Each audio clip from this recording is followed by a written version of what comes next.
فأعوذ بالله من الشيطان الرجيم بسم الله الرحمن الرحيم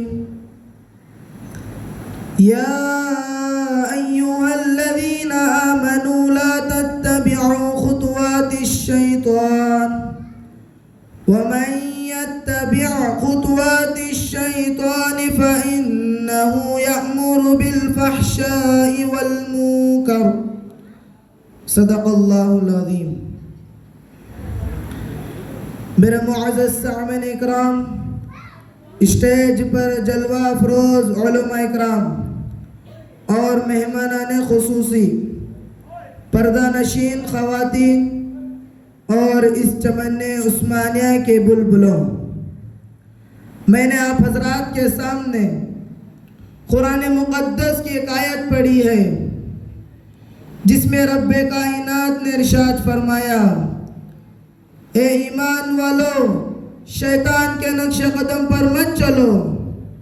جو شخص شیطان کے نقش قدم پر چلے گا اس کو شیطان اپنے بے حیائی اور برائی کا حکم دے گا. ملت اسلامیہ کے نوجوانوں، آج کی اس محفل میں اور آج کے اس مبارک اجلاس میں میری تقریر کا موضوع آج کا بگڑا ہوا معاشرہ اور ہماری ذمہ داریاں. بارگاہ یزدی میں دعا کرتا ہوں کہ رب کائنات نے مجھے صحیح بات کہنے اور پوری امت مسلمہ کو اس پر عمل کرنے کی توفیق عطا فرمائے، آمین.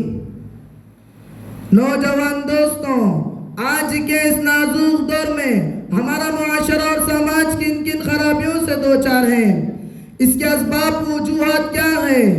ان سے مقابلہ اور دفاع کی تدابیر کیا ہے؟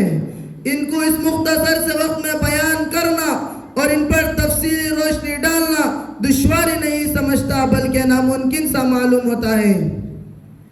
دوستوں، یہ وہ اسباب کے جنہوں نے معاشرے کی بنیاد کو ہلا کر رکھ دیا اور امت مسلمہ کے دامن عفت کو تار تار کر دیا.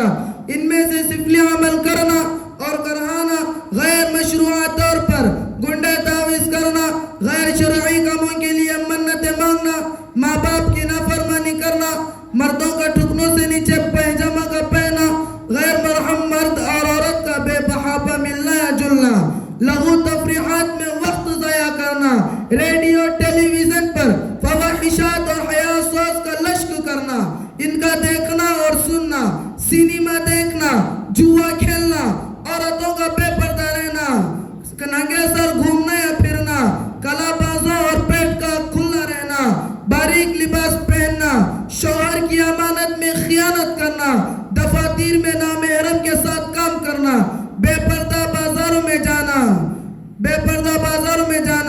نوجوان لڑکوں اور لڑکیوں کا کالج میں مخلوط تعلیم حاصل کرنا، رشوت لینا اور دینا، سود لینا اور دینا، غیبت کرنا یا سننا، تصاویر کا رکھنا اور دیواروں پر لگانا، شوقیہ کتا پالنا، تقاریب شادی میں روپیہ پیسے نمائش کے لیے خرچ کرنا، الغرض بہت سے خرابیاں ہیں جو ہمارے معاشرے اور سماج میں جاری و ساری ہیں.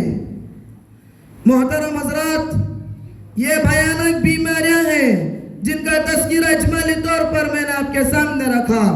طول میں نہ جاتے ہوئے بعض شدید فتنوں کی وضاحت کر دینا چاہتا ہوں. مناسب معلوم ہوتا ہے تو اولاً ان فتنوں کا تذکرہ کیا جائے جس نے شرم و حیا کا جنازہ نکال کر مکاری و عیاری کو عام کر دیا، جس کو لوگ سینما سے یاد کرتے ہیں. حضرات، ایک دور وہ تھا ناچنا اور گانا بجانا اور منہ کھول کر غیروں کے سامنے بیٹھنا عیب شمار ہوتا تھا. اونچے اور بڑے درجے کے لوگ تو درکنار کم درجے کے لوگ بھی اس کو بے حیائی اور برا یقین کرتے تھے کہ کسی کی شرم و غیرت اس بات کی اجازت دے سکتی تھی کہ کیا اس کی بہو بیٹی غیروں کے سامنے ناچے اور گائے؟ کیا ممکن تھا کہ ناچ گانوں میں اپنے عورتوں کو غیر مردوں کے سامنے بے پردہ بٹھا دیا جائے؟ ہرگز نہیں.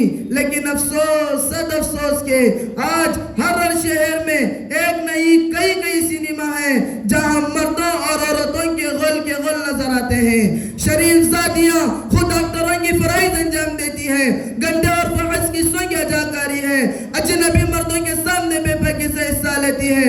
ان پر شرم و حیا ہوتی ہے، مگر ان کے سامنے مردوں اور عورتوں کی جماعت بیٹھی ہوئی ہوتی ہے اور قہقہ لگا کر ان پر خوب دان دیتی ہے اور خود ہی اپنی تہذیب کا مذاق اڑاتے ہیں.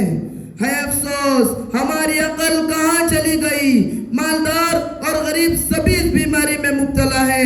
سینما دیکھنا ضرورت زندگی میں داخل ہو گیا ہے. آقا دو جہاں صلی اللہ علیہ وسلم نے ارشاد فرمایا، میں گانے بجانے والوں کو مٹانے کے واسطے بھیجا گیا ہوں، مگر ہم ہی کے آپ کے امتی ہیں. بڑے وہ زور شور سے مسلمان ہونے کا دعویٰ کرتے ہیں اور خود ہی فلمیں بناتے ہیں اور دیکھتے ہیں.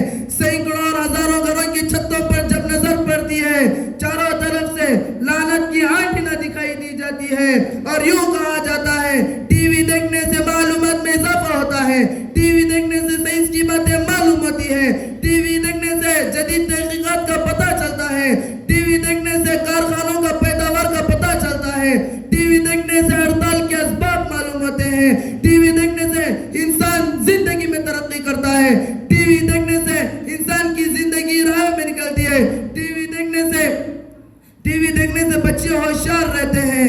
ہے افسوس ایک حرام اور ناجائز جس کے فوائد بیان کرنا جائز سمجھتا ہوں. ٹی وی انسانیت کی دشمن ہے. ٹی وی فحاشی و عریانت ہے. ٹی وی فحاشی و عریانت ہے. ٹی وی تباہی و بربادی ہے. ٹی وی سے عیاری و مکاری پھیلتی ہے. ٹی وی سے زناکاری و بدکاری عام ہوتی ہے. ٹی وی سے اللہ اور اس کا رسول دونوں ناراض ہوتے ہیں. میرے پیارے دوستوں، شریعت مطہرہ نے پردے کے فوائد اور بے پردگی کے نقصانات کو سامنے رکھ کر پردے کا حکم دیا. چنانچہ تجربہ شاہد ہے کہ پردے سے دینی اور دنیاوی فائدے ہیں اور بے پردگی سے بے شمار نقصانات ہیں. بے پردگی سے معاشرہ اور خاندان کی بنیاد کو ہلا کر رکھ دیتی ہے. بے پردگی سے ذہنی، جسمانی اور اخلاقی قوت کو فنا ملنے کا آلہ ہے. بے پردگی سے دلوں کی پاکیزگی ختم ہوتی ہے. بے پردگی سے عیاری و مکاری، زناکاری و بدکاری عام ہوتی ہے، جس کی مثال یورپ قوم میں موجود ہے. ہر سال بے شمار عورتیں ناجائز اور حرام اولادوں کو جنم دیتی ہیں. بے پردگی ان پر حیا جاتی رہتی ہے. انہی باتوں پر میں اپنی تقریر ختم کرنا چاہتا ہوں. وآخر الدعوانا ان الحمد للہ رب العالمین.